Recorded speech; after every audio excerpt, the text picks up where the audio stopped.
crypto pirates. Welcome to, and Hexicans, welcome to your Discourse Syndicates. Pew, pew, pew, pew, pew, pew. Discourse Syndicates FN Hangout.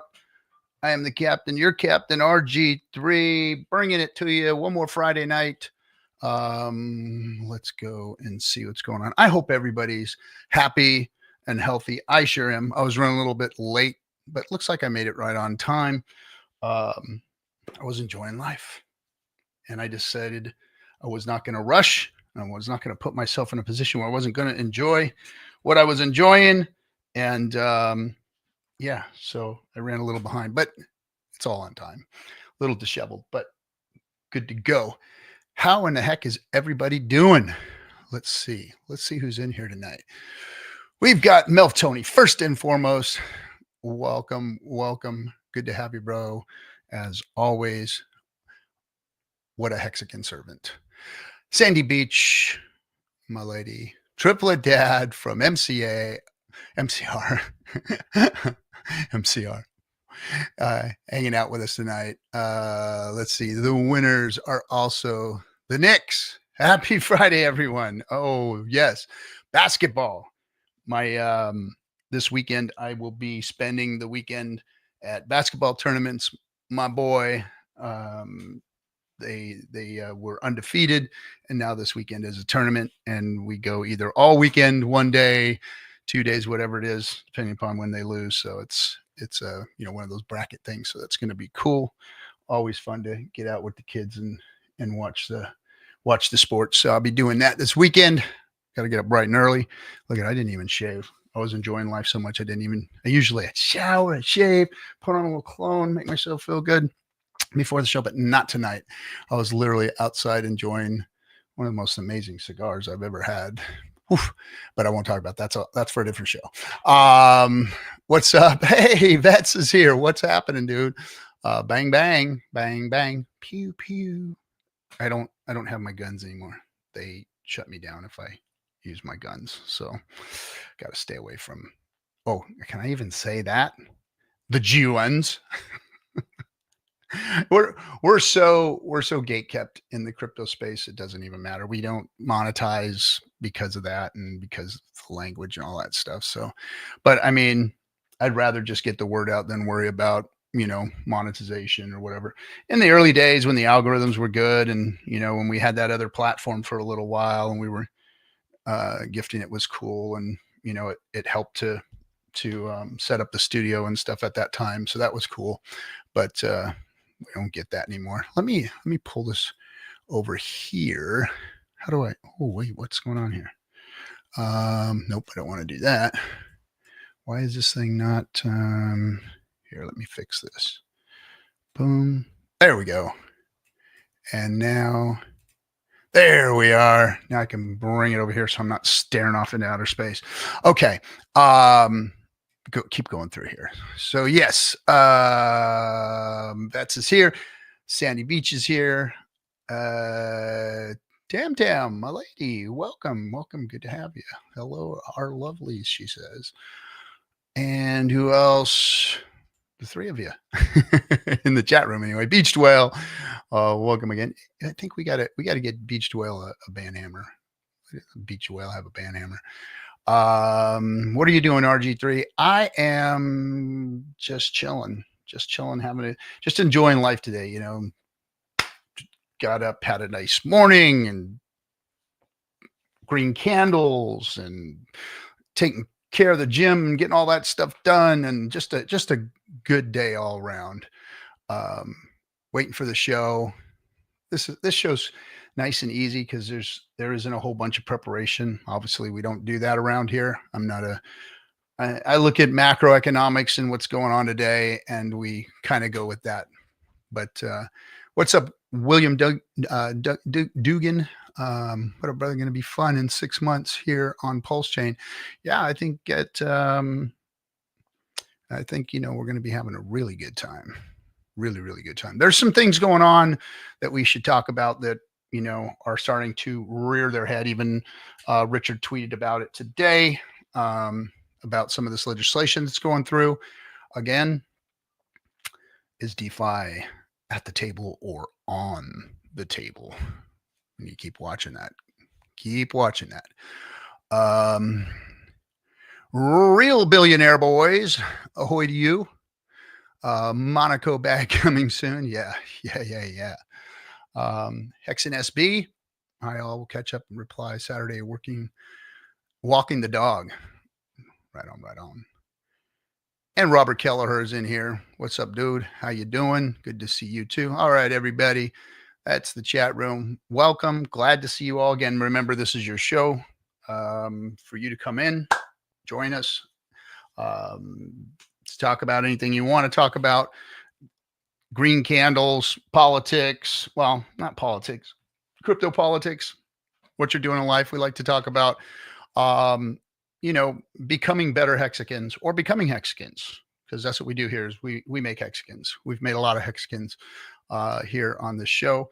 And because it's been open to all of you, I'm going to throw the, we are minus our producer, because our producer, I don't know if I'm supposed to say, our producer is out partying at EDC in Vegas with a bunch of other Hexicans, a couple of other Hexicans, I guess. And they're all out there doing their thing. So I don't have a producer in the background today. So I'll be running the whole shebang shaboom. So any problems, of course, just blame the Xer on issues. So, all right, this is, at this point, it's really going to be kind of a AMA. Can we do that? I don't get a lot of questions from you guys. I got a lot to say, but I just go off on rants and tangents and all that kind of stuff. And mostly, and I think that some of the Hexicans take offense to it. I've been told that, RG, why are you acting so high and mighty? Why are you so,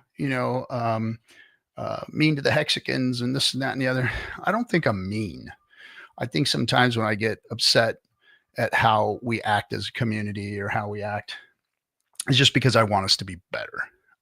I want us to all be better. And I think we can be. Look, we're the marketing arm of this thing. And we're the voice. We get the word out. It's not just one man that can do it. Richard's brilliant. Richard's strong. Richard's well-spoken. Richard understands the space and has been in it a long time. But a lot of you have a lot to share too.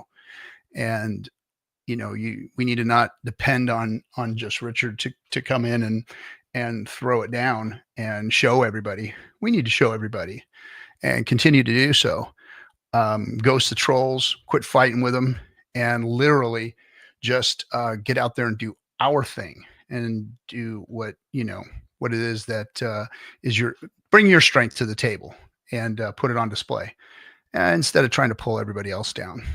I noticed a lot of that. A lot of that's all going on right now. I've been hearing from the Muse Entertainment, who is the Emmy award-winning company that made the Highest of Stakes movie, directed it and came up with the storyline and all that and filmed it and blah blah blah. And they're talking about putting a sequel together, and I'm seeing a lot of criticism come into them, and of course I get it too, because I supported the movie. I was part of the movie. And if you don't know the history, I can explain a little bit of that history so that maybe everybody can understand a little bit and maybe back off a little, or, get on board with it or be part of it, or just let it be.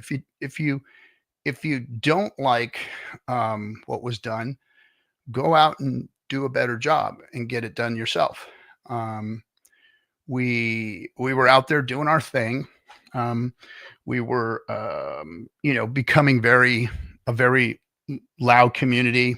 Green candles. We were going to all-time highs. And at that time, we had a gentleman in the community named Quattro Cinco, who had access to this movie company.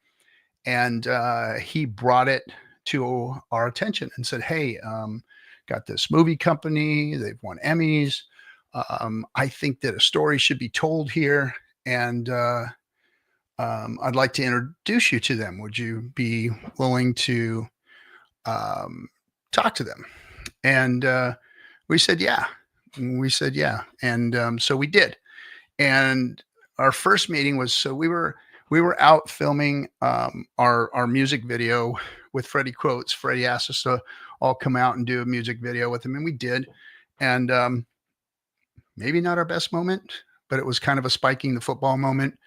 And look, hindsight's 2020, and everybody in their life has had that time in their life where they may have done something that they thought was right at the time, or they thought was good at the time, um, either through excitement or joy or whatever, and it may not have been in the best of taste or using good discernment. But we made a video that was kind of cringe, but it was, Freddie Coates is a kind of an in-your-face rapper. Did a great Hexican rap song, and he wanted to film a video, and so we did. And and the haters at the time were so hard on us. I mean, you got to realize that we were winning at that time. We were super winning. Like, we had been obliterated by the crypto community, by our families, by the three-letter agencies, by everything was coming at us so hard, but we were winning. And when Hex literally moved up the ranks, and I think we actually flipped like USDC and went to number 3 or something at that point. It was insane. And it was a celebratory moment, and it was a kind of a fuck you to everybody that was saying fuck you guys to us. And at the time it felt like it was justified or rightfully done. And maybe it wasn't done in the best taste, but we did it, and it was what it was. And we could all look back at it and go, oh, it was cringe or whatever. And and even some stuff in the movie, they say, oh, it was cringe. But at the time, it was how we were all feeling while we were winning. And not everybody makes all the right decisions in those moments when you're emotional and you're feeling good and whatnot. So I don't blame anybody, any of us, for doing all that. Now, do we take a step back and go, okay, we need to be better, or maybe we can look at this in a different light and regroup, and next time we move up, we do this in a different way? Of course. So we don't let our past define us. Our past does not define us. So that's what every one of us has the opportunity to do. In each breath you take, you can change or make a decision and make a choice to do something different. And every breath, you're new, you're brand new. There's a new game. And that's what you do. And so the next time around, you do better. And that's life. And that's how everybody should do. So to go back and hold everybody's feet to the fire for things that, may have been done or said, or Richard may have done or said, is, it's not helpful. It's not moving us forward. It's not advancing our cause. It's not, we adjust. We become more accurate. We use better discernment. That's life, man. That's being a grown-up. That's, how you get better. That's what you do. And if you don't, then that's when you can be criticized or asked to change or whatnot. So people that are being harsh on it and I don't know, saying this, that, and the other about the past, let it go. Let it go and move forward, and try and see what you can do to make this place better, and help the people that are still here, that have been around here, doing this for the last 5-6 years. And that's all of us that are out there. Every single one of us has contributed in one way, shape, or form, and has made mistakes in one way, shape, or form. Look, we're the people that are public, people that are showing their faces. the people that are doing the things like I'm doing and Hexo's doing and Coffee's doing and Rackham's doing and RH Max is doing. And, you know, all the guys that are streaming, Vets, Triple Data, you know, everybody who's out there putting in the time, you know, give them a chance, help them out, lift them up. We're all in the same boat. We're all trying to make this thing happen. And again, once again, and I've told you, and Richard tweeted today about it, they are not looking to help us. They're looking to leave DeFi out. That's my opinion. That's always been my opinion. And I've always told you guys to watch it. And I've always told you guys that they could, you know, try and make centralized crypto the way and usher in the years, the new reign of crypto and leave us out of it.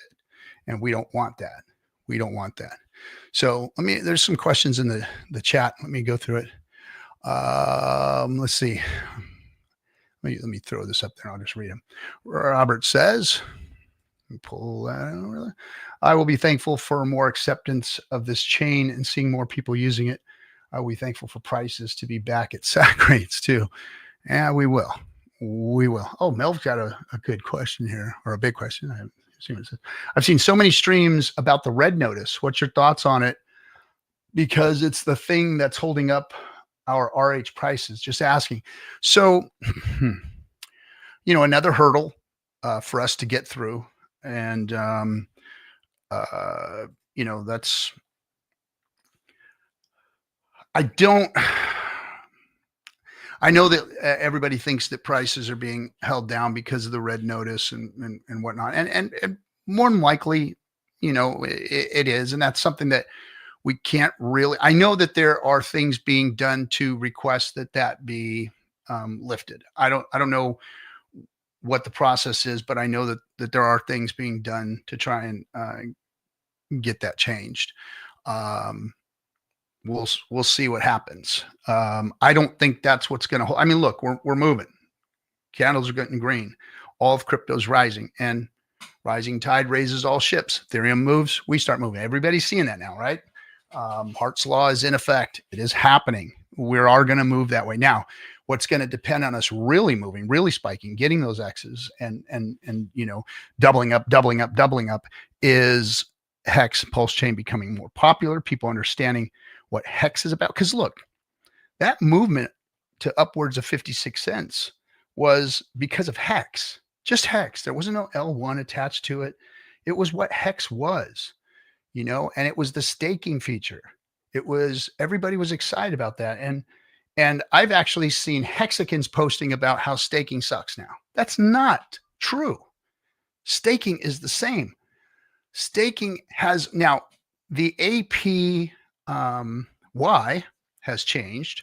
Now the APY was low in the beginning too. You got to realize we just reset and now we're moving up again. And we started from like a half a cent. Remember, we started at 0.000056 cents. We went 10,000x from there. We watched the APY move up from there, from like what it is today, all the way up to where it was before the Fed stepped in and staked all the hags. So now think about this. That obstacle is eliminated because our biggest hurdle at the time was the OA. The OA was the talk of the town. The OA was, you know, Richard Hart's rug pull. And we still moved up to 56 cents with the OA existing. Now, what happens now when we see green candles? We see ETH move up to 5,000, 10,000, 15,000 during the bull run. And we see people understanding and realizing what Hex is. When Hex starts moving up to 50, 60, 70, 80, $1, and it starts moving in price, what's the APY worth now? What is it worth now? Now it's worth a lot more. So right now you're seeing it at a half a cent, a penny, whatever, you know, per Hex. Well, what happens when it's $1 per Hex? Your mindset on the APY changes. But guess what? The stakes that you have right now that are only making a half a cent per Hex, a penny per hex are now going to be worth 70, 80, 90, $1 per hex. It changes the whole game, guys. It changes the whole game. It's all in perspective. The product is still as good as it's ever been. It's as good as it was when it moved up to 56 cents. Now there are obstacles out of the way. Now we have an L1 to run on that belongs to the Hexicans, to us, and it's only going to be better this time. So prepare yourselves. I think some people are going to be surprised, and it's going to hit you in the face, and you're like, crap, I should have staked. I should have been staking. I should have been making those rewards.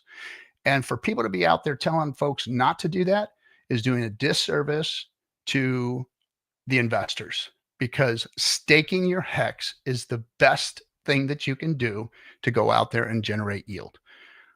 Maybe not in percentage wises right now with some of the other things that are out there, but that's market that's causing that right now. When the market goes up, it's going to change. It is going to change. So think about that.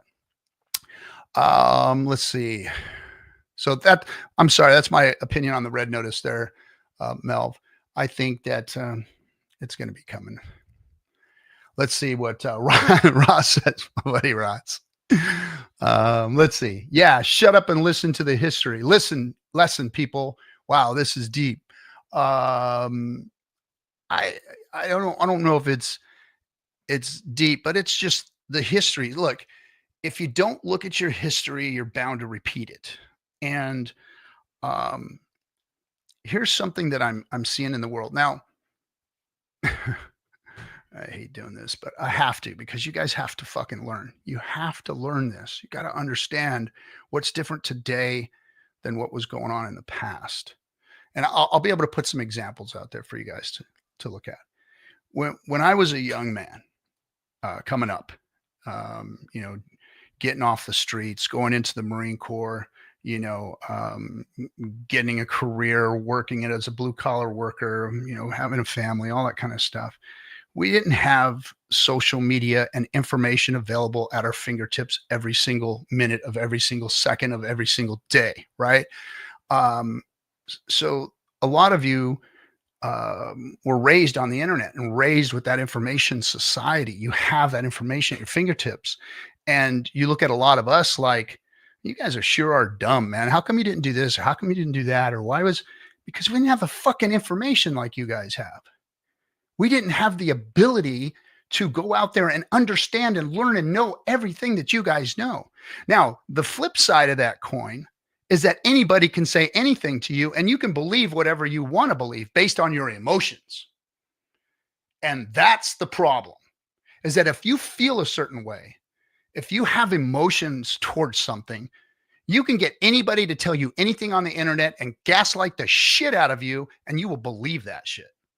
And you will go to the grave with it, and you will go out and fight for that emotion versus what's really going on.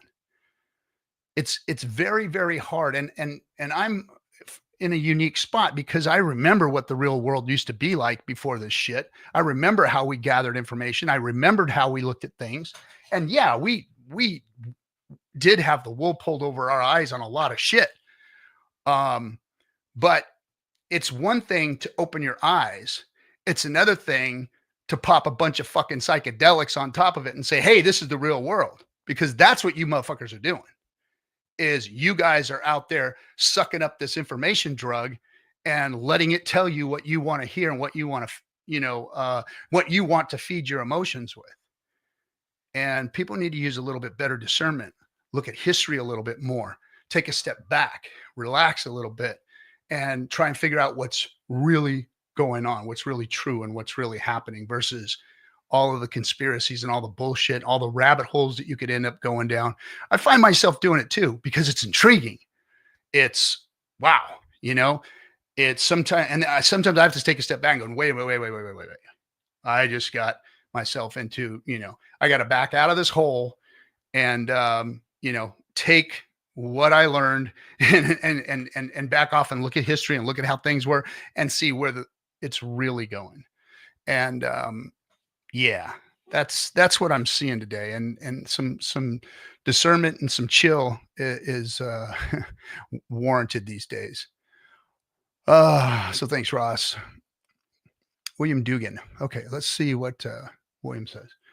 Brother, do you think Richard wants to interact with and be part of this community, but knows he just can't right now? Or does he not want to be center of attention anymore? I know we don't need him to succeed, but I sure do miss him. Look, man, we all miss Richard. And look, here's what I know about Richard is he's a man, first of all. And no man is infallible, or no one's perfect. We all have our shit. We all have the things that we need to work on, the things that we need to do to make ourselves better humans and whatnot. So I don't want to put Richard on something that he's just this godhead figure around here. He is smart, and he has built some great stuff, and he's done some good stuff as far as leadership goes here in the space. But nobody wanted to listen to him, and nobody wanted to give him what he deserved, which was some respect, some admiration, some thanks, some appreciation, all that stuff. He never received it for doing good things that he did, and for being the good human he was, because he is a good human. I know that. I know Richard has a big heart, and I've seen it. I've seen it, in person. I've seen it on stream. I've seen it in interaction with us as Hexicans. You go, I mentioned this before, you go and you watch our stream that we did when we launched, and he came on stream with all of us. We did our 24-hour stream, and Hexo and Coffee and all the guys. And Richard came in and showed his appreciation for all of us. And to see that heartfelt message he gave us at that time was, it was, you could just see who he was and how he felt about all of us as a whole. And I know he feels that way about everybody. Look, he knows that we're out here helping market. He knows we're also out here making a mess out of some things too. And he mentions that, like when he came on and said, "Hello, cell pressure." He's right. He's right. A lot of Hexicans got themselves, over the front of their skis, and extended themselves, hoping that this thing was, the sacks and everything was going to, fill the bank accounts and all that kind of stuff, make everybody wealthy. And that wasn't the case. It was 3 years of bear market. And so everybody tried to make things happen. A lot of projects out there tried to bring cool stuff to PulseChain. A lot of projects, didn't do the right things, or built things that got screwed up, or rug pulled, or end up having, devs that didn't finish stuff, or, you name it. A whole litany of things happened. And we warned.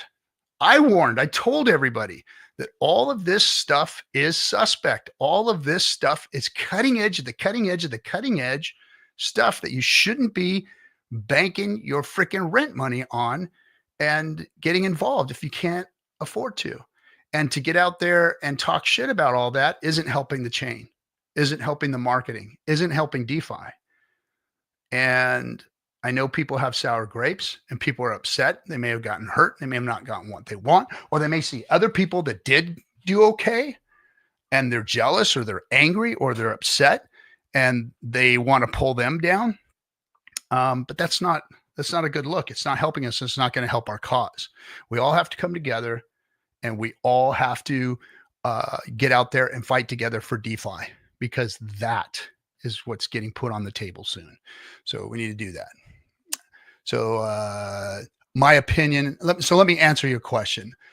Do you think he wants to be part of this community? There's no doubt about it that Richard is part of the community, period, end of story. Because of who he is and what he's done, he has to hold a certain relationship with the community. I know he appreciates everything that we've done. And he, like I, am critical with you guys because he cares. He calls you the things that he calls you, and he says the things that he says to you harshly because he's like a dad. He's trying to say the things to you that are hard because he cares. He really does. He cares about all of us and what we're doing out here. He wants to help make the world a better place. He needs us to help him do that. And we need him to help us do that too. So he's being critical like I'm critical because we want us all to be better. And that's what I think Richard is trying to do. As far as center of attention, he's always going to be the center of attention. There's no way, unless Richard falls off the face of the earth, disappears or something forever. He's always going to be the center of this. Period. In the store. It's not going to be me. It's not going to be Somi. It's not going to be Coffee, DCC, Hexo. It's not going to be any of these people that are the center of this thing. It's him. He built them. He put them out there. He, took the brunt of all of the criticism and the 3-letter agencies and the lawsuits and the Bitcoiners coming at him and being hated by the crypto community. He's always going to be that. So he can't, he can't not ever be the center of it. As far as us not needing him to succeed, I think that the products speak for themselves in the DeFi space. Like there is nothing else out there that has everything that Richard's ecosystem has. They don't have Hex. They don't have the inflation model. They don't have staking as a feature for that inflation. They don't have an L1 that operates and functions as good as Ethereum, which is the number one L1 out there, and upgradable and has DeFi protocols and staking as its inflation model. And as its consensus mechanism. It doesn't have, or it has a DEX. It has onboarding platforms that have done everything they can to be as decentralized as possible. There's still a centralization element there. There's still banks involved in order to get money in and out. There's still all that there. And I know there were some tweets out today about, what do you think about that? How do we do that? Well, until crypto is adopted by every company in the world, and you can go to Amazon and buy shit with crypto, which in my opinion will never happen. You won't have complete DeFi until the regulators drop off everything and let us have no KYC, and we have banks that'll move crypto in and out. We will still have some type of centralization to get your money in and out. As long as we have stable coins that are going to be regulated or throttled or controlled by governments or centralized agencies, we are not going to have true DeFi. So what are we going to do? We've got to try and make it as good as possible. And I think that's what we have here. So anyway, another one from Ross. We all know Sticker Guy was asking to get dragged into the stairwell and punched in the face. Can't play my age for that. Have you met Sticker Guy? Yeah, he's the best. He is one of the kindest hearted people in the world, but he is that guy that can get dragged into the stairwell and punched out for sure. Sticker Guy, I love you, bro. Oh man. I support all good projects, and Sandy Beach says. I do. I support them all, Sandy. I don't know which ones are good. We don't know which ones are good, to be honest. Some of them are proving themselves, which is what we want. Like PulseChain has to prove itself. PulseX has to prove itself. It's doing that well. All the other projects built on are proving themselves. Those that are still around are proving themselves. Some of them that have made mistakes or not have been accurate in how they should have came out and launched and apply are changing and fixing themselves and doing things to make things better. So continue to watch that. If you have favorite projects out there, watch them. Watch what they're doing. Watch how they're acting. Watch how they're reacting. Watch how they're, and then those are the things that you want to invest in. Aping into these things in the beginning was your fault. Your fault and your fault alone, because you wanted a lotto ticket. You wanted a lotto ticket from cutting edge of the cutting edge of the cutting edge of stuff that had a 75% chance of failing. So that's on you. So criticizing those things for failing or rug pulling is on you. Phoenix Walker. Let's see what he has to say. The only thing holding up price in RH ecosystem is adoption. We need new on-chain buyers. For 2 years, we have been buying and selling from each other. 100% true, Phoenix, 100%. This circular round robin of us picking each other's pockets, being that sell pressure that Richard is talking about, is 100% true. I've been talking about that for a long time, since the bear market started, that we are just recycling each other's money. That's all we're doing, is recycling each other's money and picking each other's pockets.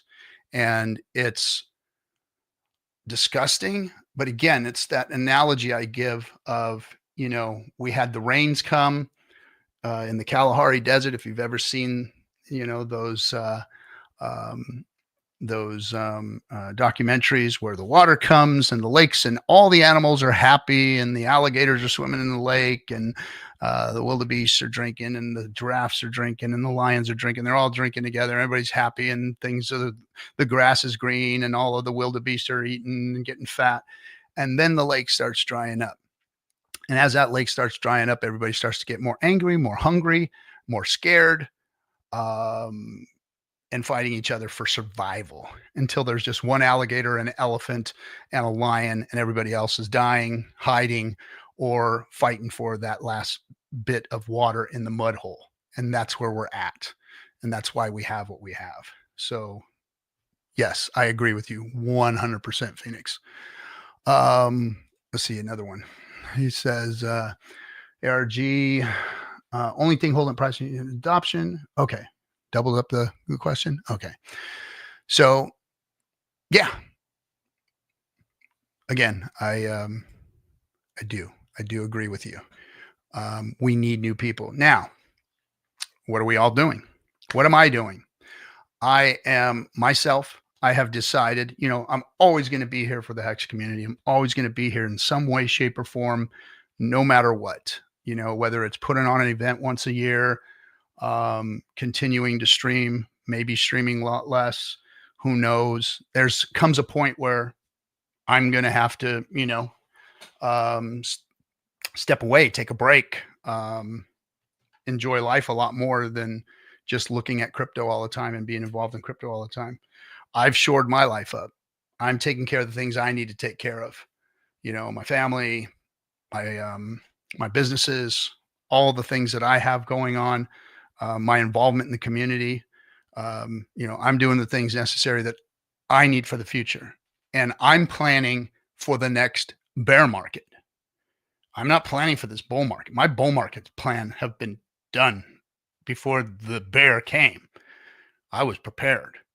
I was able to support my family, the projects, everything else without, crushing my crypto bags, without crushing, the prices anymore, without doing all this. I took care of what I had to do, so that's where you should be, is looking at what's the next bear market going to look like. You should already have your bull market plan in place.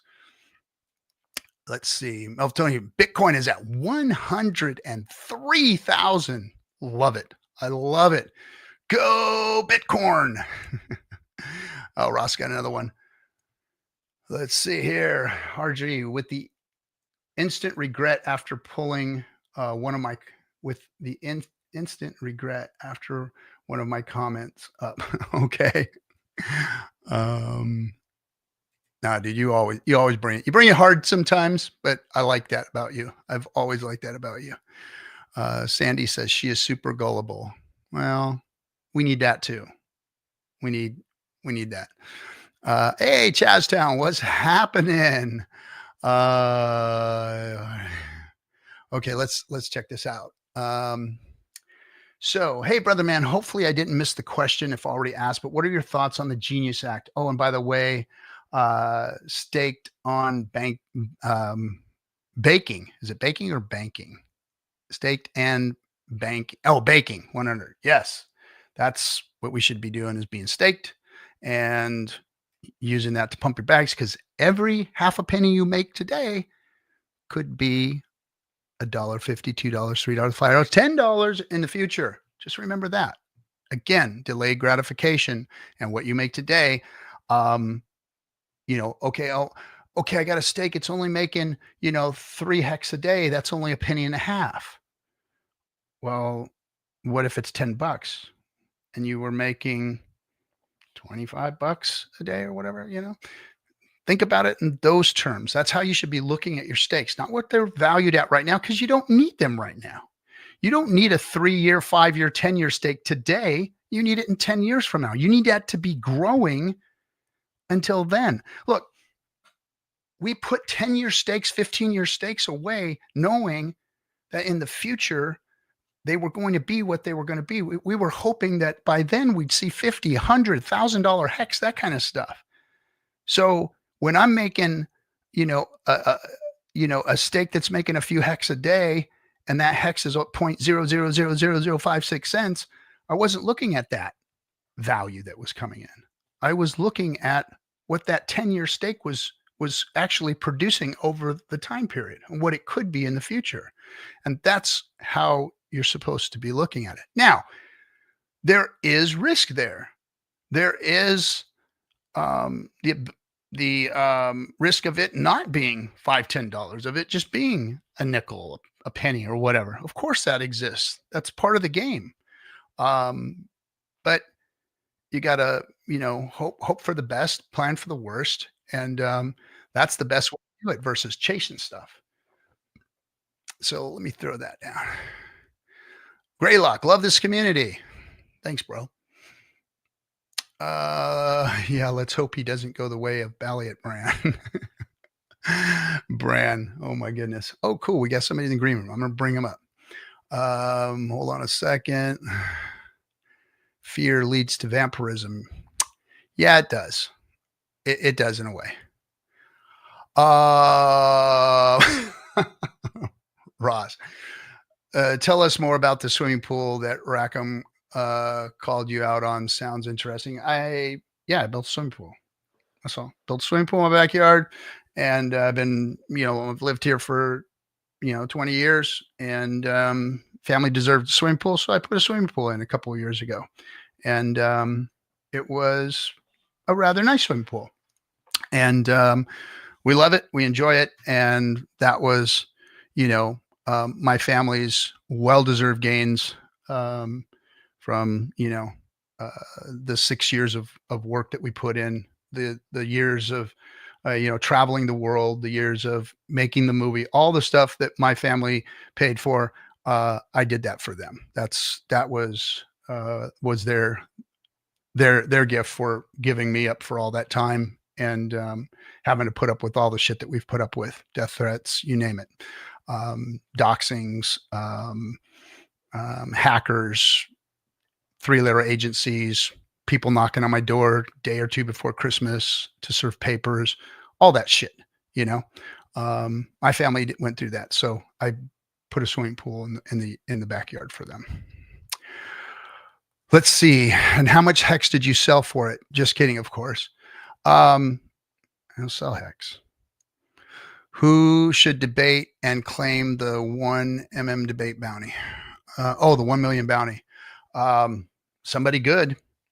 I don't know anybody out there that can hold a candle to the real Richard Hart in a real debate with real issues.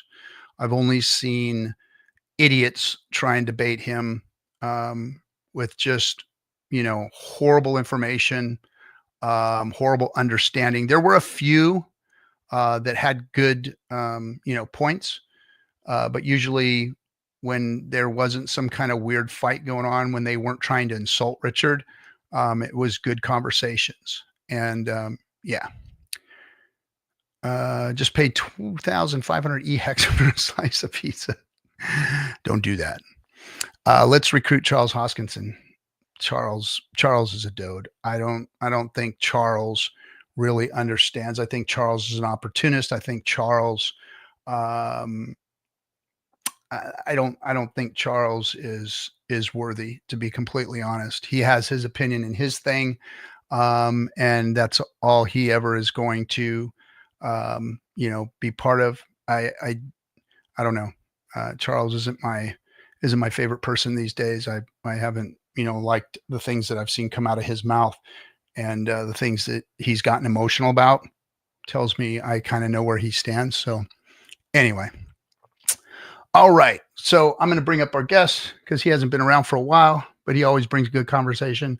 Ladies and gentlemen. Oh, where did he go? How come he didn't pop up? Let me see here. Boom. There we go. Hey, what's up, Max? How you doing, bud? I'm good. How about you? I'm good. Just pulling the effing off and talking to the community, bringing up some questions, trying to answer some questions. What about you? What's happening? Just been working, health stuff. Yeah, I was hoping Johnny Chaos would join and I could listen to you guys. So we have some really good conversations, me and Johnny. He's my friend, and we talk often, and we have some really good, crypto conversations about macroeconomics, microeconomics, crypto space. Yeah, we always say, man, we just talked for an hour and a half. We should have recorded that. Yeah, maybe Johnny will pop in. I don't know. He's probably peeking, and usually when I hail, he might show up. Yeah, I don't really have anything to talk about. I was just hoping to listen. Oh. Well, thanks for popping in. I appreciate it. When you said health, you just taking care of your health, or are you having some health issues? I mean, I don't want to probe or anything, but you good? Yeah, it's so just been exercising, just eating clean, experimenting with various supplements, see if they work for me. Nice. Peptides? So no, so I've tried most of the peptides. So some of them work okay. So if I have a duodenal ulcer, then if I take BPC 157, that cures it within a few days. Wow. Literally gets rid of it. And the reason I know that is because I've had a series of duodenal ulcers, and they're like it's usually like 2.5 inches or 3 inches or something like that. And they're like, yeah, this bleeds a lot. And so that's why you lost so much blood. But I'm like, you know what? I noticed that if I take BPC 157 when I have ulcer symptoms, that alleviates it. So I tried it one time when I was having a bunch of internal bleeding, and they did the endoscopy, and they're like, we can't find your ulcer. We can't believe you. We don't know how you bled this much. Wow. And I'm like, I guess it works. It cured me within a few days. And then if I have a peptic ulcer, I take conlutin. That cured it within probably a week or so. Wow. And then if I take thymosin alpha 1, that reduces my anti-TPO antibodies, which are a sign of Hashimoto's disease. So it actually reduces my body attacking the thyroid. So Hashimoto's is an autoimmune condition. Mm-hmm. And there were some other ones. They didn't really do much. Others made me feel worse. And I think I have a few more to try, but no, there is a product called Perfect Aminos that's an amino acid supplement. And so the guy who sells it, Dr. Minkoff, says that your body uses 99% of it, as opposed to like eggs, which are like 49% actually get converted into proteins in the body, and the rest is basically peed out. Like whey protein, I think it's 18% usage or something like that. So I tried it, and it helped for a while, and it actually allows me to build muscle, whereas before I wasn't really building much muscle. Like I would exercise and I would actually essentially lose muscle, and that was very weird.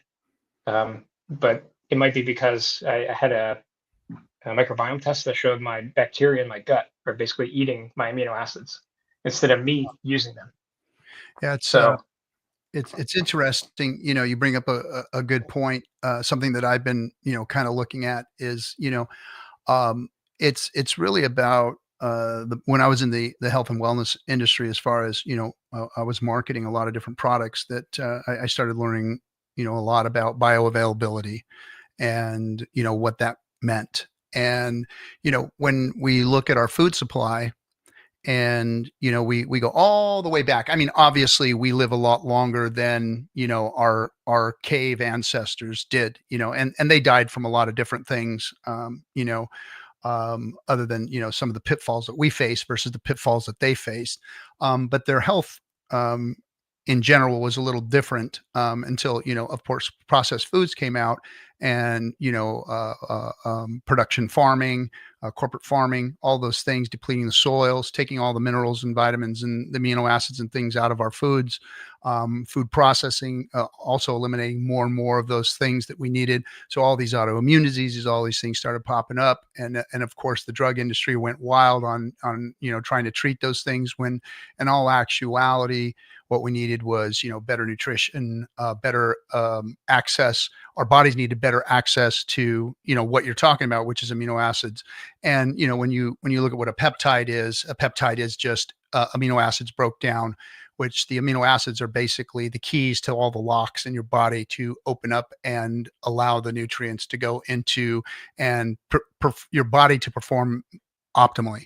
So bioavailable amino acids are important.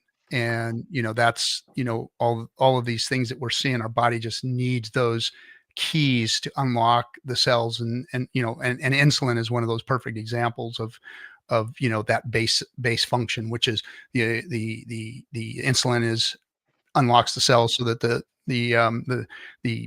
nutrients can enter the cell and that kind of stuff. And that's where a lot of things get messed up. That's why we have a lot of this type 2 diabetes. So I think, the peptide world and the has really, and really all they are is amino acids that have been broke down and made bioavailable to your body. And that's why that BPC 157 works so well. I've done the same thing for my shoulder. I couldn't do a lot of things in the gym, being the age I am, and the shoulder issues that I've had, and the back issues and whatnot. And the BPC 157, the TB 500, that has helped immensely. I mean, it's just insane at how good and how well my muscles function now, and I've always been in the gym, but it's always been hard. If I get in the gym, I get to a place where I'm feeling good, I'm looking good, I'm getting my weight where I want, and then my back goes out or my shoulder goes out, and then I'm down for 2 weeks. I'm recovering for another 2-3 months, and then I'm fat, out of shape, not wanting to go to the gym again. So it's that whole cycle over and over again. Now these peptides have, basically put an end to that. I'm not getting injured anymore. My back is feeling great. And I've done a lot of work other than that with my trainer and my, I have a massage therapist that's a sports massage therapist that works on me and my back and my neck. And it's just, I literally went from having to have 1 of 3 surgeries to no surgeries. I'm working out regularly. My neck, I've got full mobility of my neck again. My back's not going out. And it's all from, I think taking peptides, bioavailable vitamins, which is, I'm on a serious regimen of bioavailable vitamins that I take every day. And then, working with the right people to, get my body back to where it should be. So, being, 58 and being back in the gym and trim and slim again, I'm so glad these things are out now. Yeah. So with the peptides, not all peptides get broken down into their composing amino acids. And so one of the things some people, they need additional enzymes, digestive enzymes, in order to break down their food. But another thing is that if you take BPC 157, it doesn't get broken down by the stomach. It stays as it is. And so if your body actually broke down every protein that came through your mouth into its composing amino acids, your digestive tract would eat itself, right? So there are some proteins that don't get broken down. So BPC 157 is one of them. The other thing is that some of the peptides are so small, like 3 or 4 amino acids, things like that, that they just pass through. and they have they basically turn on and off various genes. Yeah. And so there's the Cavinson peptides. Have you heard of Cavinson? No, maybe I understand what they are, but explain what their function is. So Cavinson is a scientist who's still alive. In the 70s to 80s, in the Soviet Union, he was a military doctor, and so he had figured out a bunch of peptides that were extracts from various animal organs, and he purified them and then gave them to the soldiers, and so they had improved performance in whatever it is they were doing, like needing less sleep, needing less oxygen, that sort of thing. And so apparently the way they work is they just turn off and on genes related to longevity. Mm-hmm. And so there's a guy, I think his name is Bill Lawrence, and I can give you his email address if you want. So he is doing a study in which he is giving people these rejuvenating peptides, and you're on this like regimen for a few years, and you take a one of these biological clock tests. Instead of the chronology, how long you lived, but like how aged you are, kind of test. And I think it's just measuring how much methylation is in your DNA or something of that nature. Mm-hmm. And it's always good when you're doing these things to check your numbers on everything too. Right. Well, the thing is that this isn't really a standardized, or this isn't, how to say, there are certain tests you can get which will tell you how fucked up you are. Yeah. And then there are tests that you can, like, your white blood cell count. If your white blood cell count is through the roof, you might have a terrible infection or you might have leukemia, right? And so you have those kinds of tests, these emergency room tests. Then you have kind of more tests that give you time, like your cholesterol numbers. But then you have these other tests that it's not quite clear how true they are. Are they really just noticing a correlation, or is it really something that impacts your health in a very meaningful way? It's not really known. And these are like the I can't remember the name, Holovac biological clock test. I don't remember. So there are a bunch of these tests. Yeah. And so one of these tests, go ahead. No, go ahead. So there's one of these tests that I had done. It's called the organic acids test. And that will actually tell you if you're deficient in various vitamins, minerals, fats. And so as opposed to your B12 level should be between this and that. Well, there are certain markers in your blood and urine which will show you if your B12 is low. And so you can find that out through the organic acids test. Another one is like the ion panel. Another one is the Nutrival panel, and they're all kind of similar. And then there are other tests you can get. So to see how much mercury you have in your body and lead, and if you shot a bunch of guns, you probably have lead poisoning.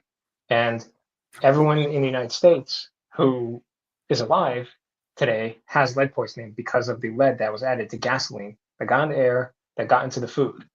So, and there are ways to deal with that the naturopaths and the functional medicine doctors know about, but it turns out those ways are kind of harsh on the body, and they know that.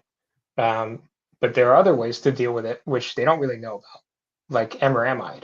So that's something I take every once in a while.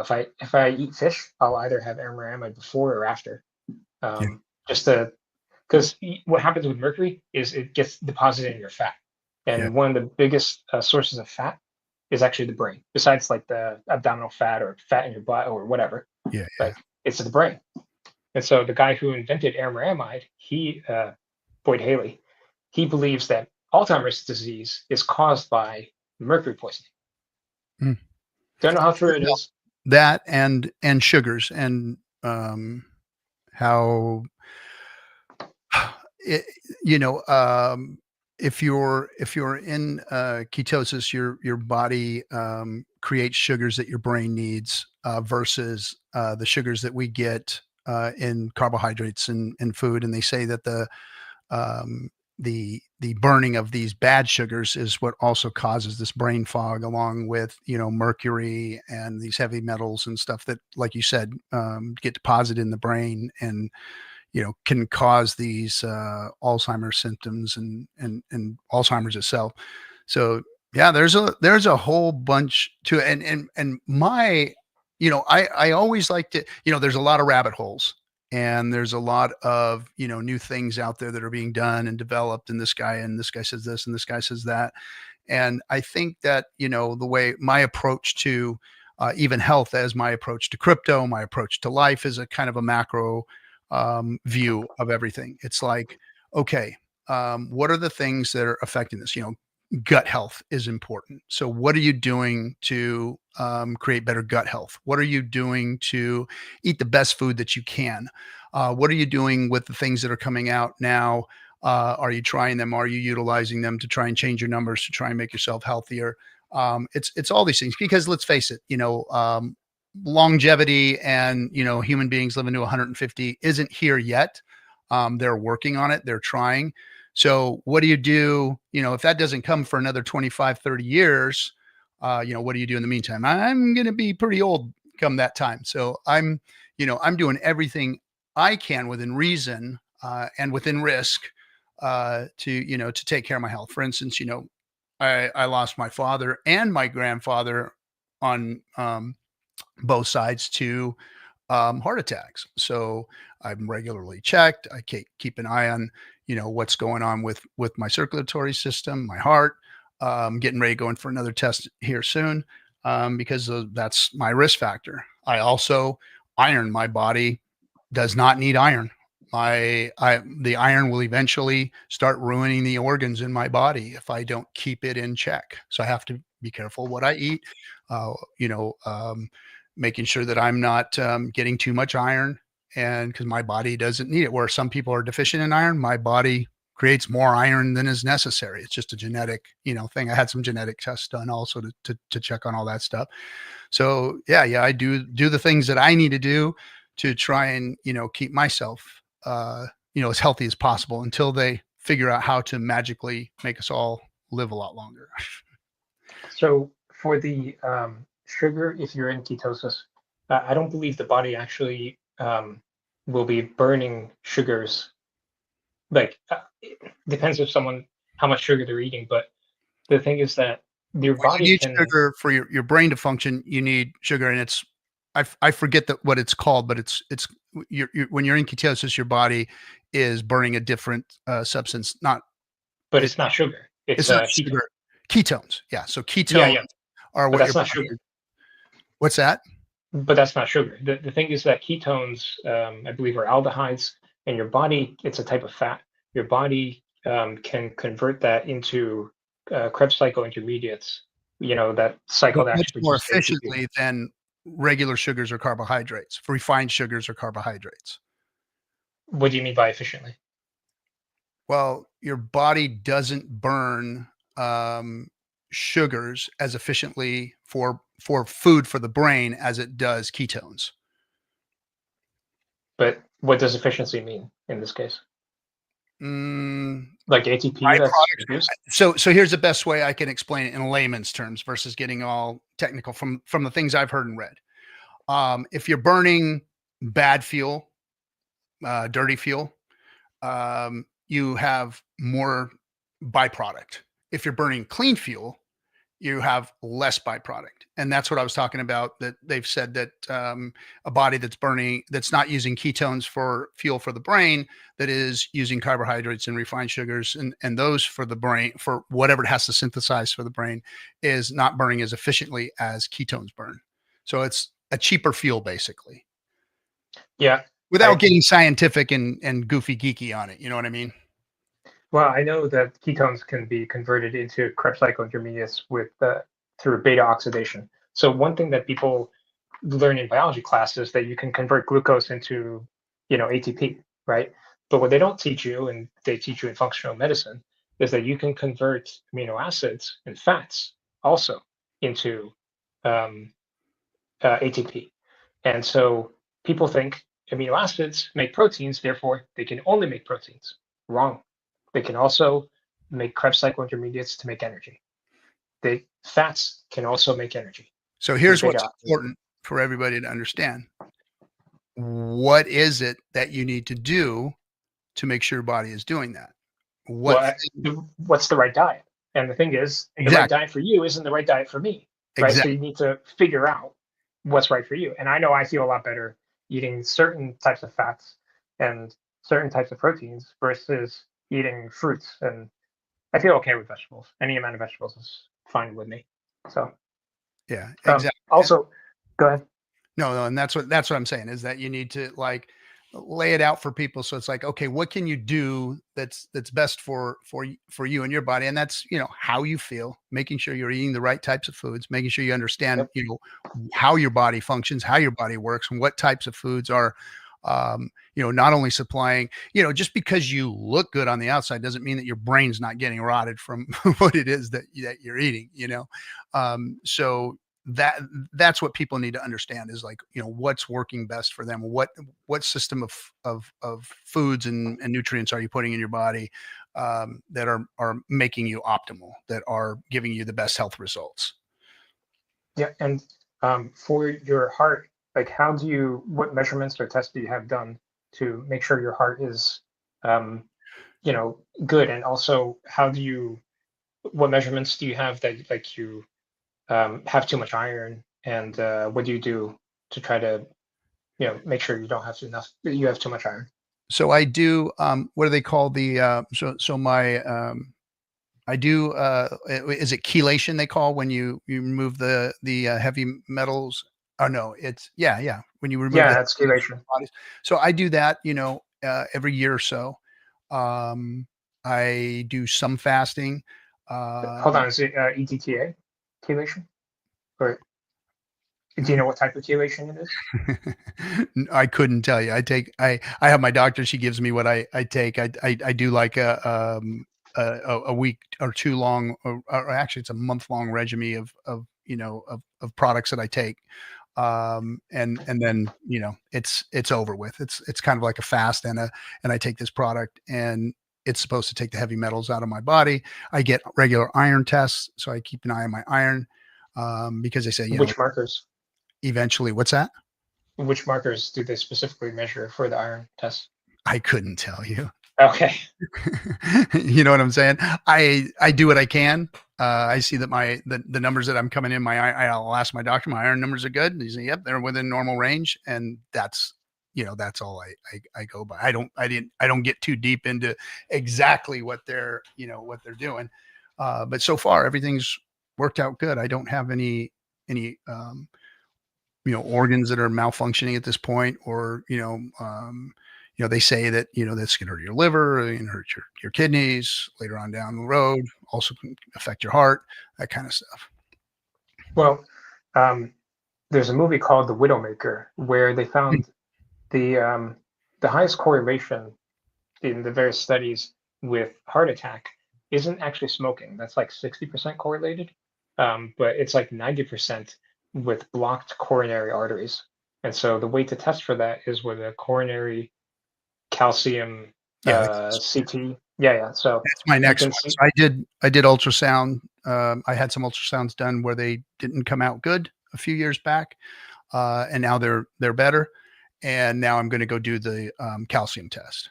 That's my next test that I'm going to get checked, because that's the Widowmaker heart attack that my family is susceptible to. And supposedly you can't actually reduce it. And so that's why many doctors are against that test. And what do you do about it? But it turns out there's a cardiac, I think it was a surgeon. I forget his name, but he's on YouTube. And he's talking about how he got his coronary calcium score down. Maybe it was like 100 or 200 points. And if you're like less than 50 or something on the score, then you're fine. If you're between 50 and 400, you should be concerned.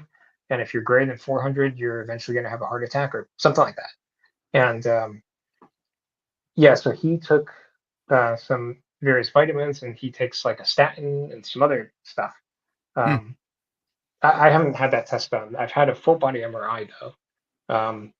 And it shows pretty much everything is normal. except my thyroid. So that was good. I got that confirmation. But I didn't know, like I had a goiter. I had a what do you call it?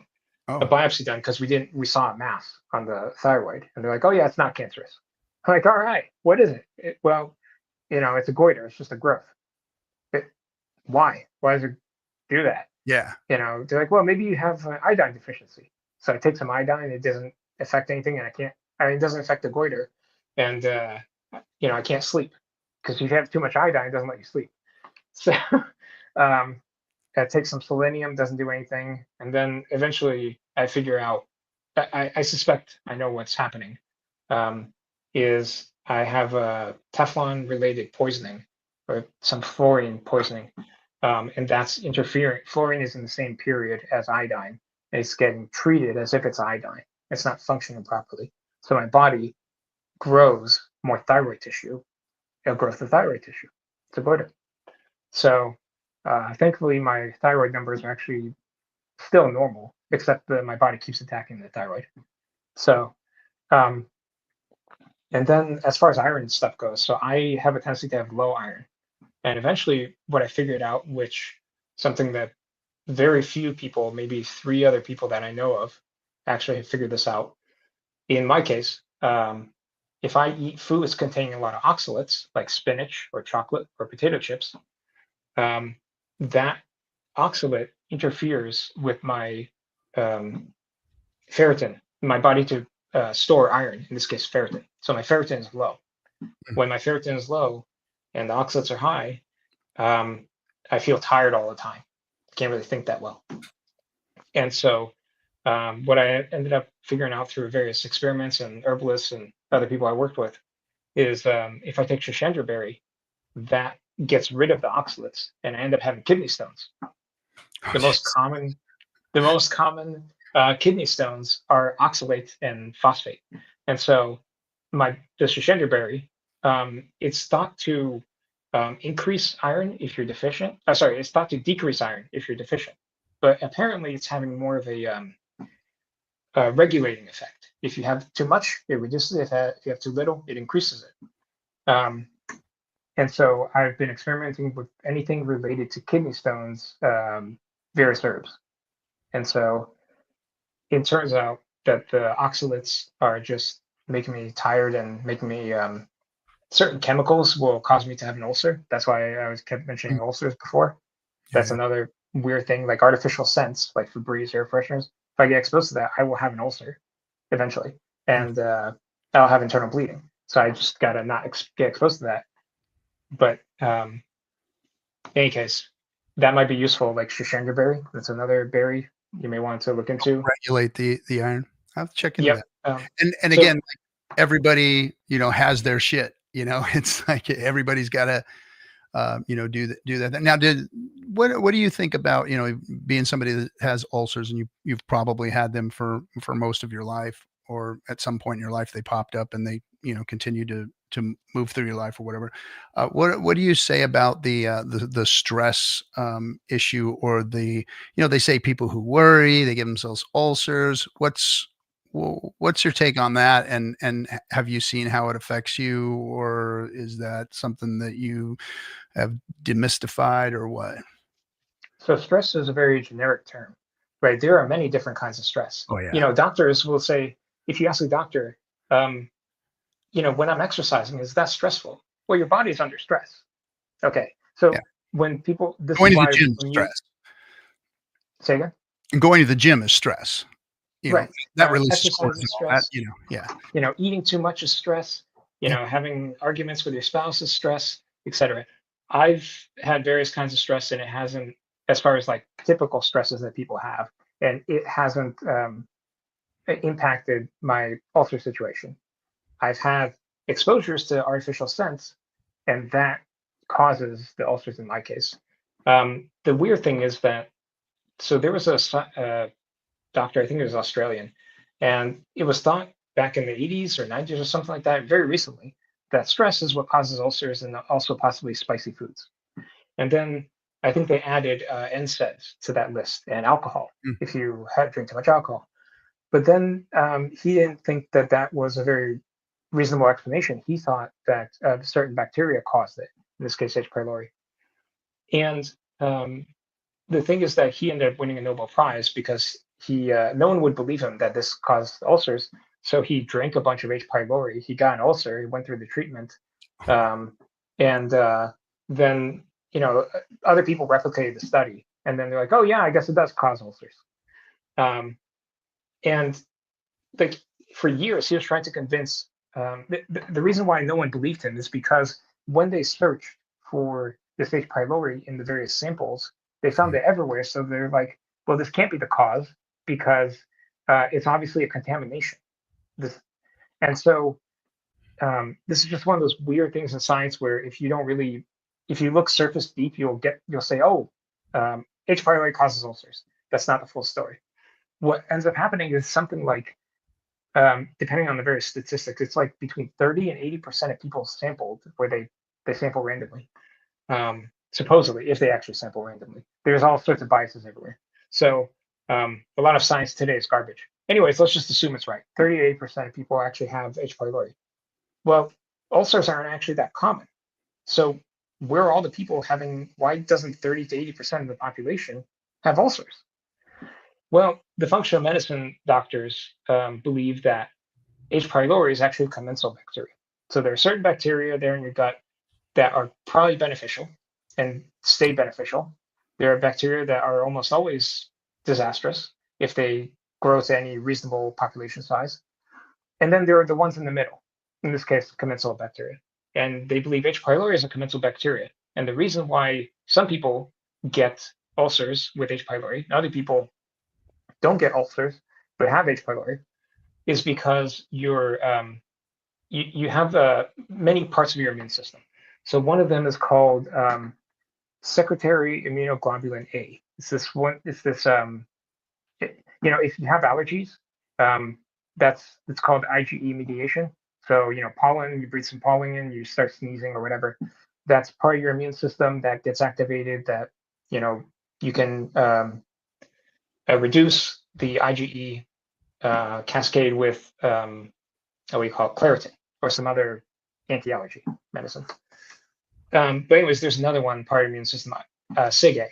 And so when that SIG-A stops being secreted properly, or your barrier, in this case SIG-A, goes down, then that opens you up for H. pylori to work its magic. It's not magic, it's science, to fuck you up and create an ulcer. So that's a possible explanation. But other things cause it, alcoholism. Yeah, of course. I mean, there's all kinds of poisons that we can put in our bodies that and some people get affected by them and other people don't, and that's why everybody needs to do the best they can for themselves. You gotta I'm real quick. Let me do a couple of things.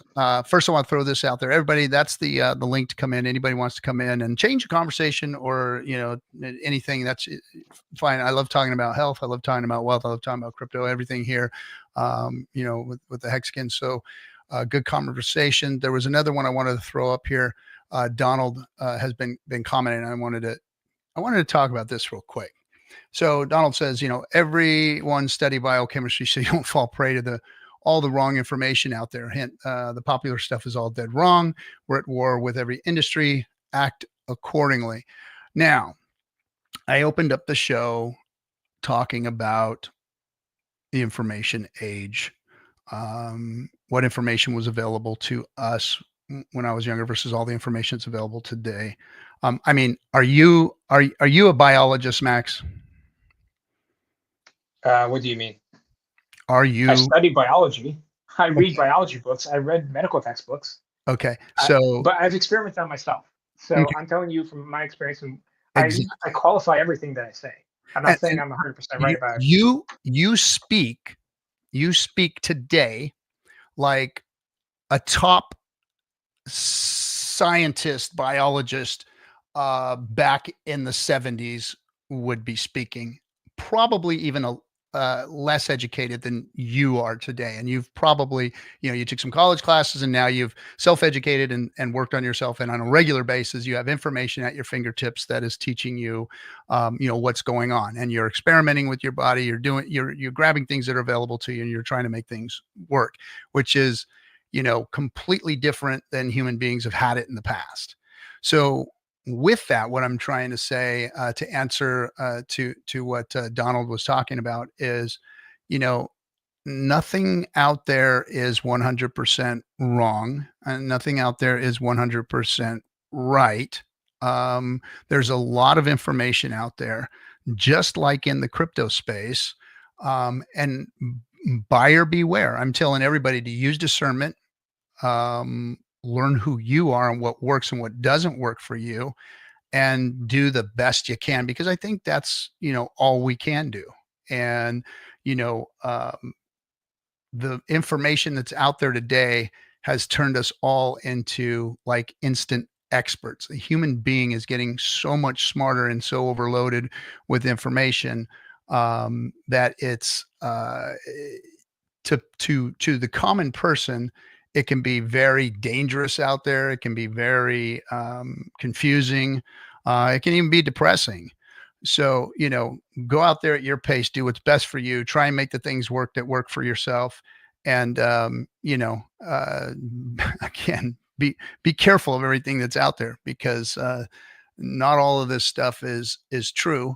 Even things that I've learned or I've thought I know, or changed on a regular basis. This conversation right here is maybe go, oh, I got to look into that. I got to look into that. And maybe adjust this, tweak that. But at this point, at my age, I think I've done pretty good. And I've, probably my genetics are part of it. But I've also, focused on macro, biologically, what works best for me, what changes my numbers to the better, and what makes me feel good. That's the number one indicator, is how do I look, how do I feel? And that, is my leading indicator of what direction the things that I'm doing is taking on me. So that's what I always like to look at. I think everybody else should be kind of doing the same, so that they don't get themselves into a place where they just get depressed about it all. He wrote that red blood cell is 7 nanometers wide. That's not true. And then he writes the next sentence: a blood vessel is 5 nanometers wide. How can the red blood cell be inside the blood vessels too? I think this is like a ChatGPT thing. This can't be. This seems convincing unless you think about it. This is very. That's why I don't listen to how many nanometers things are. It's too much for my brain to worry about. I can't function that way. I have, severe ADHD at my age. It affects me different than it did when I was a kid. When I was a kid, I couldn't stop moving and the teachers wanted to, bash me in the head. And now it's, affected my life in a different way. So I can't go down too many rabbit holes with things because I don't have the attention span to do so. But like I said, I have to use macro indicators to focus. Let's see. He keeps going on with it. Crazy. Well, your red blood cells deform and fold in half to flow through your blood vessel. If a marble was a nanometer, a meter would be the size of the entire Earth. Okay. Well, the thing is that a hydrogen atom is 1/10 of a nanometer, and so your proteins in your body are something like a few nanometers wide, and your blood vessels, your red blood cells are much, much bigger than that. The proteins, one hemoglobin protein is huge, and you got 10,000 of them in your, in your blood cell. So this has got to be like a ChatGPT thing. Anyways, hey, it'd be great if Johnny joined in. That would be.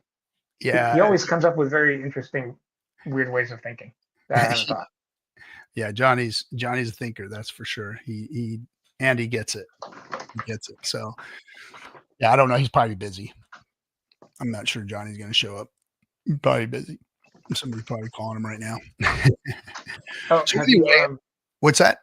Yeah, have you looked into Prenuvo or Ezra or these other places that do full body MRIs and that sort of thing? I've always wanted to do a full body MRI. My son is um, uh, follows in his we've met, and he's kind of I guess affiliated with the, oh gosh, what's his name? The guy that Johnson's his name, the guy that's trying to the longevity thing. Oh, Brian Johnson. Yeah. Brian Johnson. My son, communicates with his son. We went to one of their meetings and met with them and stuff, and so he's very into the whole body MRI and all that kind of stuff, and so I've thought about it. I just haven't done it yet. Yeah. And also, if you want to look into getting mercury out, but also lead, it works apparently on other metals. Amaramide, I put in the private chat, is something you could look into. But I ended up figuring out if I take more than 100 milligrams a day, then yeah, I'm gonna it depletes my glutathione. So that's just one of those empirical things that you're not gonna find in a study. So Donald says he's going to outlive all of us, and Hex will finally go up because the sell pressure will all be dead, and dead men do not sell their crypto. yeah, he's a ChatGPT. Have you guys read The Body Electric? Cryptographics says The Body Electric. That was one of the most eye-opening books I've ever read. No, I haven't studied biochemistry because everyone in this community is wrong about health and wellness. You've been warned. All right, Donald. See you at 58, bro.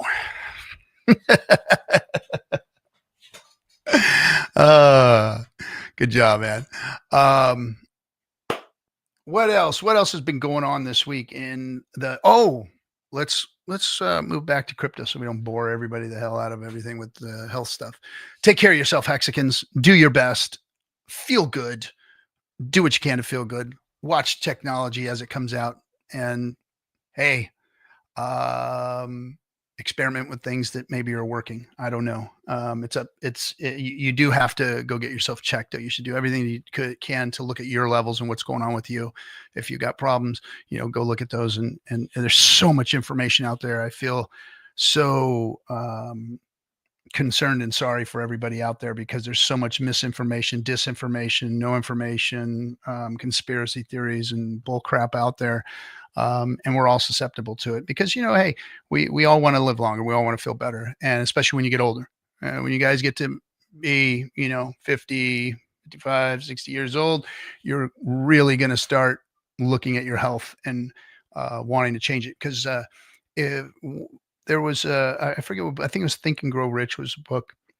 They asked all these billionaires, if you were to change anything in your life, looking back, is there anything that you would have changed? And pretty much they all said they would have taken better care of their health. And so when you look at that and you talk to old folks and you talk to people who are getting older and have problems, there were some stupid things I did that created problems that I'm dealing with today that had I not done those stupid things or I've taken a little bit better care of my health, I wouldn't be dealing with those later on down because when you're young, your body snaps back easy. When you're young, you can get away with things. Your body's functioning better. As you get older, the functioning slows down, and and they're finding that it's not, it's not because, you're getting old and that's the process. It's because your body is tired of trying to be efficient when it's getting inefficient nutrients and things that it needs to function properly. So it's just getting tireder and tireder and tireder. However, there are some things that have made me feel a lot better from when I was very unhealthy. For instance, and then we'll get off this topic and talk about something else. For instance, when I was out there in the blue collar world, eating off the lunch trucks, and all that kind of stuff, really just a young man busting my ass, sweating every day. I was still in good shape, but I can eat whatever I wanted. I can drink whatever I wanted. I didn't drink alcohol at the time, but one of the things that I did every day was I would drink about a gallon of Diet Coke every day. And at some point, after about, I'd say 20 years of that, and now I'm only saying that now because I think it was the problem. But about 20 years into my career, I started having this issue where I felt like I was overheating. Um, and then all of a sudden, the switch would flip almost like a thermostat, and I'm puking my guts out. I'm getting a migraine. I never had migraines before. Migraines that were debilitating. I could not move. I could not function. And I would throw up for 3 days straight every 20 minutes. I couldn't even keep my own saliva down. It was just horrible. I'd end up in the hospital with dehydration because I could not keep anything down. I could not drink. I could not eat. And this would happen. I'd end up in the hospital. They'd give me a Dilaudid pain shot. They'd put the fluids in me. And, after about 8 hours in the hospital, I'd be fine. And then 6, 8 months later, boom, it would happen again. And it was this process of about 4 or 5 years of having this. And one day I decided that I was done with sodas. I was done with, drinking Cokes and whatnot. And I switched over to water and non-sugared carbonated drinks. And when I did that, after about a year, that problem completely disappeared. And I literally would drink. We have a place out here called Carl's Jr. And because I drove a big truck, Carl's Jr.'s, and for some reason, Southern California was an easy place to park a truck. So we ate there, every day. And I had my cup that I'd get in the morning. And every time I drove by a Carl's Jr., I'd fill it back up with my Diet Coke. And I had Diet Coke at the house. So I was drinking probably about a gallon of that shit a day. And I think that was my problem because I have never had that problem since I've stopped drinking those things. So was it that? I don't know. But they say there's a lot of bad shit in that stuff. So anyway, that's kind of an example of the environment and some of the crap that can happen when, you don't know what it is you're putting in your body all the time, and massive amounts of it. So this week we had a serious breach in the crypto world. Coinbase was hacked for information. And again, it wasn't like seed words and accounts and personal information. I guess it was personal information, but it was like email accounts and that kind of stuff, which is a precursor to hacking. Everybody has got those emails where, hey, someone's trying to get into your Google account. Click on this link and you see it's a Google. You need to reset your password. Boom, boom, boom. And these people, get into your email account and start hacking all kinds of things that, once somebody gets a hold of your email account, there are things that they can do to actually get in your computer, do all kinds of stuff. Actually seen the process of how that happens through working with some security folks lately about how, somebody can get into your computer through email accounts. So Coinbase had a massive failure, and the way their failure went is it wasn't a hack. It wasn't really an attack on their system. It was a bribe, or they got a hold of somebody that had access to the information that gave it up. It was like an inside employee that gave up that information. And of course, the hackers called Coinbase and asked for a ransom of $20 million. Now, how true all this is, I don't know. I don't know how true all this is. This is the story that's being told by Brian Armstrong and, the people from Coinbase. But that was the story. And I think, if that was the case and that's what happened, Brian's response was, decent. He said, we're not going to be extorted. So we told him pound sand, and we're looking into the issue and how they can mitigate it and blah, blah, blah, blah, blah, blah, blah, blah. But once again, centralized issue, giving up people's information, that could cause some serious harm. There will be people that lose their entire life savings in crypto because of this hack. There will be people that it happens to. They will be phished some way, somehow. That information's out there now. Who knows who they sold that information to already? Who knows who has their hands on it? And who knows who's vulnerable or gullible enough to be fished out of their position? And that's going to happen, and that's because of centralization. Now, again, that's one of those things that we really can't control right now, because even though we have 0x Coast, there's still vulnerabilities, and it's always the human element that is the weakest link, and we see that there. So the technology wasn't what failed; it was the human and the integrity of that human that caused this, and that seems to be usually the issue, is morality and integrity issues with human beings in this space. And it really disheartens me that we have so much of it. I know that's part of the human game. It is what it is. We're always going to deal with that, but we've got to work on being better human beings, especially with the intelligent people that we have in this space. The fact that they can grift and steal doesn't mean they should, and it's a terrible thing. It's too bad it happened. It doesn't mean that it can't happen again. It doesn't mean that there's a fix for it, but that's what we're dealing with right now. Let's see. Let me see this. Donald's at it again.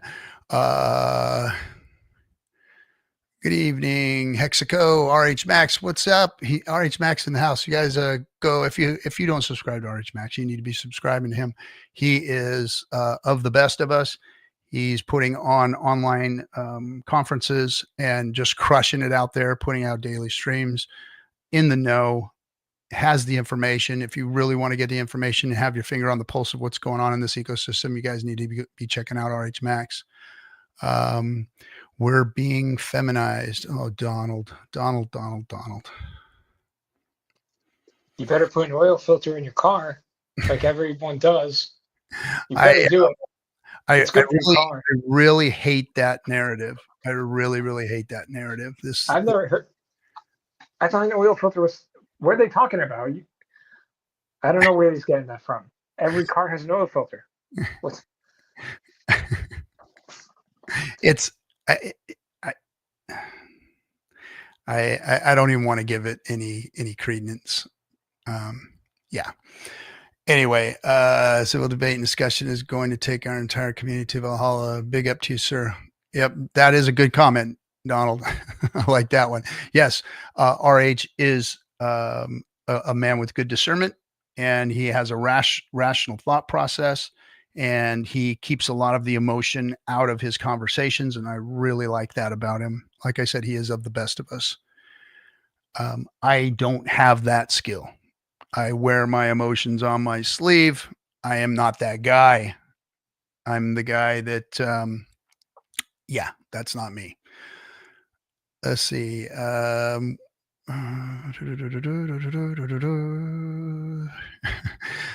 Coinbase owes him money. Well, I'm glad you're so active in the chat, Donald. Thanks, man. Appreciate you in there ripping it up. We're going to send postcards and PulseChain postcards to every adjacent leaked by the Coinbase. That would be funny if the Coinbase hacked emails got hex flyers in. Well, maybe it wouldn't be funny. It would be a bad thing, but it would be interesting to see those addresses get hex postcards. That would be good. Book on social engineering, the art of deception. It's wild. You can add additional oil filter to your vehicle. One microfiber is worth it. Okay. Okay. Oh man. So again, centralization. We got to do everything we can to get away with it, get away from it. Sorry. They're trying everything they can to do to get away with it. I really did think that, and well, I still do think that, Brian Armstrong was trying to do a good job. I can't say they wasn't there. There are some things that I've heard that I don't like the fact that people's accounts have been, closed. Those things I really don't like hearing about. That's also a bad thing, especially from people that I know don't have any reason for their accounts to be shut down. I mean, messing with people's money in that way is a hard thing. It's I really dislike that, and that's what I hoped crypto would fix, but it hasn't fixed that yet. Yeah. Let's see. There's a question. It seems like. Boom. Eddie asked, RG, do you believe in crypto wallets, hardware wallets like Ledger? I don't only believe in them. I insist that anybody I onboard uses them. It's another security barrier. It's another, if you don't have a hardware wallet, you have another point of failure. And the people that I know have been hacked. It's been outside of the hardware wallets. It's always been hot wallets that have been hacked. And that's a big problem. If you don't have a hardware wallet, you are exposed. You can have your look. There are ways, and I've literally experienced this through other people that I'm helping work on some issues with, where people have gotten into their computers. They've found they've run a program on their computer, and it can be anything. You could be downloading a game, you could be downloading a PDF, some kind of file that you download on your computer, not knowing it. Somebody talks you into something, and this thing goes in, looks for things that look like seed words if they had ever been keyed into your computer somehow, even if you've deleted them or whatever.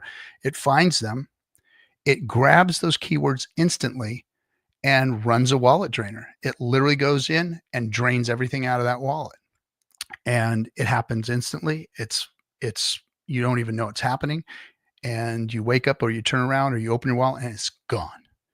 So do I believe in hardware wallets? Hell yes. And I believe that creating your seed words from that hardware wallet are also important. You should create your seed words, not from your soft wallet and move them to your hardware wallet and then delete them and all that. You should be creating your seed words from your hardware wallet. Now, whether you use a Ledger or a Trezor or whatever it is, I personally like Trezor myself. I have, had no problems with them. I use them. They're my favorite. No endorsing them or anything. But that's the wallet I've used, a hardware wallet that I've used. And yes, I do 100% believe that they are an absolute must. And if you're onboarding people, that's something that you should be teaching them, is to create their seed words that way. Let's see.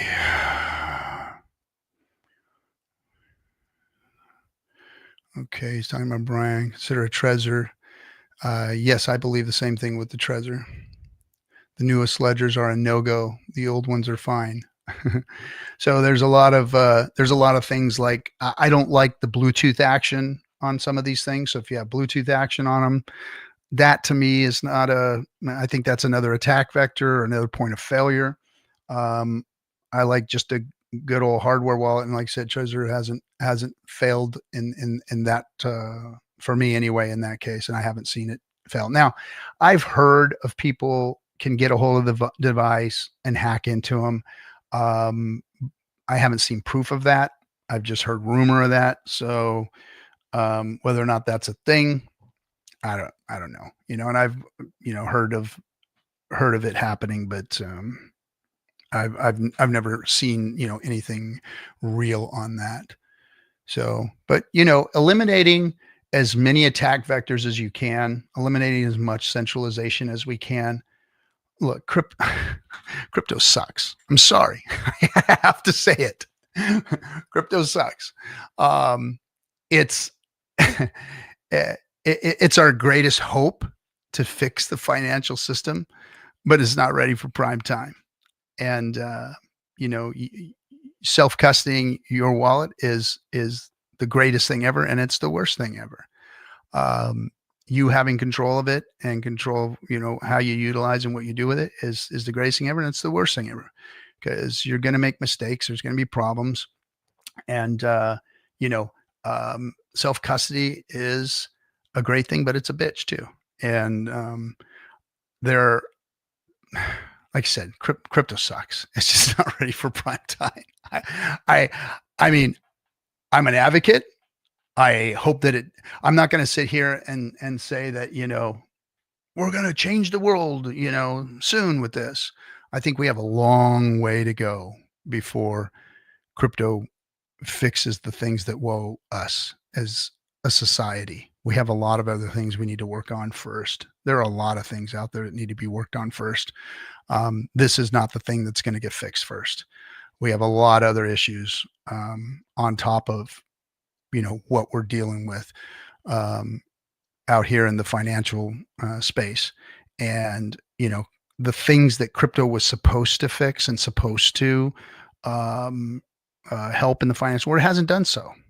It is not a peer-to-peer cash. There's better things out there. Venmo, Zelle blows the shit out of crypto, beats the crap out of crypto. Every day, all day, 100%. Those things work. Crypto doesn't work. Sorry, that's the way it is. And if you have an asset that's, you know, moving up and down, you just don't, or you are not going to get adoption. And when you have stable coins that you don't know what they are or how they function, you're just not going to get that adoption. It's going to take look.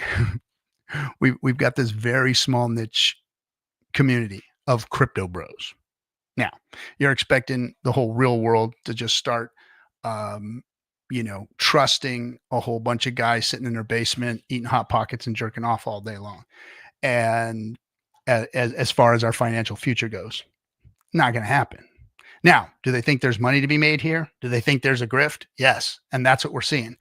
We're seeing the big money coming in here because they see that there's money to be had. And don't let the crypto bros have it.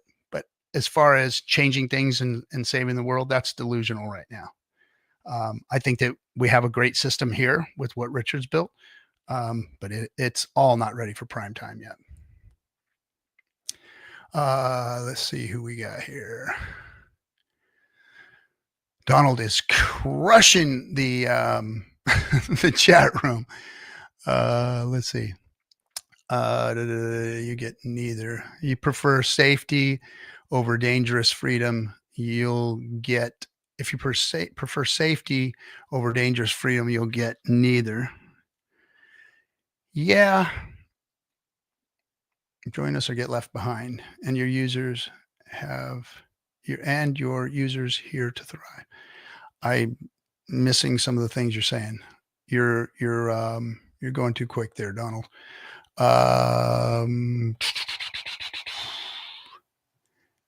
Anybody else in there? All right, again, guys. If not, I'm gonna get ready to close this down. I'm gonna put the link in the chat one more time. Anybody wants to jump in, join the conversation, or else I'm gonna get ready to shut it down. Founders, holders, and Hexicans. Yes, we are hopefully going to be the next beneficiaries of the bull market, which is, in my opinion, in full beginning effect. I think it's started. I think it's in. I think it's settled, and it is going on. Now, how far it goes from here, there are a lot of extenuating circumstances that are going to affect that. I don't know how long it's going to last, or how long it's going to, or how far it's going to move up, or how big it could possibly be. But we've seen every bull market has taken every crypto basically at all-time highs. Every time we've seen one, they turn like clockwork, right? You know, the year two after the halvening happens, we see it, and here it is again. It's rearing its ugly head. We're starting to see things break above the necklines. We bounced around at the bottom for a long time, and now things are starting to move up, and things that have been held down are even starting to move up, like Ethereum. So anyway, it's here. Stop trading. Hold your coins. You can thank the Donald later. Thanks, Donald. Thanks. Anything to add there, Max? I don't know. Maybe we should talk about cars next week if no one wants to join and talk about crypto. Cars. Oh, I don't want to talk about cars. I got one that's being worked on right now that is really pain in my ass. Yep, the same one I have. I mean, I have one just like that. Oh, you have a Volkswagen? No, I have a Honda that's over 13 years old, and everything's rusted. And I just was trying to replace the rotor today, and I went through all of the a lot of the steps that you can find online for how to get a stuck rotor off. But then finally, I'm like, I can't do it. I don't know what's wrong. And so I just clean off the penetrating oil, and then I see there's these screws in the rotor. I'm like, what the hell? Those weren't there before. No, they were. The rotor was just so dirty. I thought the screws were already out. There was just dirt in there. That's why I couldn't get it off. I banged the hell out of it with a hammer. Anyways, I just got an impact hammer today, or I ordered one. It should be here in a few days, and I should be able to get it out. That's the ticket right there. I've got my big 3/4 inch drive Milwaukee that I used to break that stuff apart, and man, they work beautifully. You're going to be a happy man when you stick that thing on there. Is that like the $300 electric, like impact? It's battery powered one, and that thing, yeah. Everything off. Now at work, I had the Snap-on one, and that thing was just amazing. I mean, that thing was. Is that a hand operated one with chuck wheels off with that thing? Battery operated one. Huh. Okay. Yeah, they're amazing. They are amazing. But I had I have a 63 Volkswagen, and and I broke it all down, bare metal, and the rust. Every time I'd clear some rust, it just caved in deeper and deeper and deeper, and I ended up, having to rebuild and re-weld the whole thing back together. Luckily, you can literally build one of these Volkswagens from scratch. You can order the metal parts for it, and you can build one if you wanted to from scratch from all the metal that they sell. So I was able to redo all they call it top hats and rails and all the stuff that needed to be fixed, and welded it all in and ground it all down and got it ready for the guy that did all the finished body work. But it's been at the fab shop getting the suspension done for 3 years, going on 3 years. And I am so angry because that's the way some of these hot rod people are, these car people are. They just do not get shit done. So this guy's really pissing me off, man. I want my freaking car back, because I'm ready to put it back together. I got everything done. I got the engine done. I got close to a 3-liter Porsche engine that's going in it. And it's going to be a bad mamma jamma. It's getting airbags put on it. So hopefully he gets done with it soon and I can get it back together. Cause, I want my old hippie bus. Well, fortunately mine's a Honda Civic. So, but is it a stick? Yeah, it's stick. Nice. I have a Honda Accord now. It's my grandfather's now. He drives it. It was my grandmother's. She passed, and now he drives it. But it's a 93 Honda Accord with I think it's got maybe 60,000 miles on it. And he drives it, to church every day and back. And that's a couple blocks, and then he comes back. 96 driving a stick. But that thing, people want it because it's perfect, other than all the scrapes that he's put on the bumpers. God knows what he's hitting, but it's perfect. It has no miles on it. I mean, the thing is like a race car's dream. Everybody wants that thing to make a race car out of it, Yeah, mine has 130,000 miles on it, and I just replaced the upper engine mount, and I just keep having to replace various parts. If one thing breaks or one thing gets worse, and then I fix it, and then something worse happens later on. Yeah, because what happens is everything's kind of weakening itself up over the years, And then when you put a new part in there, it's just overpowering everything else, and everything else starts giving up. It's like, oh no, we can't function like that. And then boom, something else breaks. So you end up, it's just like humans and aging. There you go. There you go. All right, everybody. Thanks for coming. We can get it. I can get into car chats forever, but anyway, thanks for coming. I appreciate you all. We will be next week jumping on and doing Thursday night with crypto and cigars. That's Burn It All on Thursday nights. If you want to come join us, smoke a cigar and talk about crypto, that's what we're doing there. Oh, see you later, Max. But until then, appreciate you. Take care. We'll see you next week.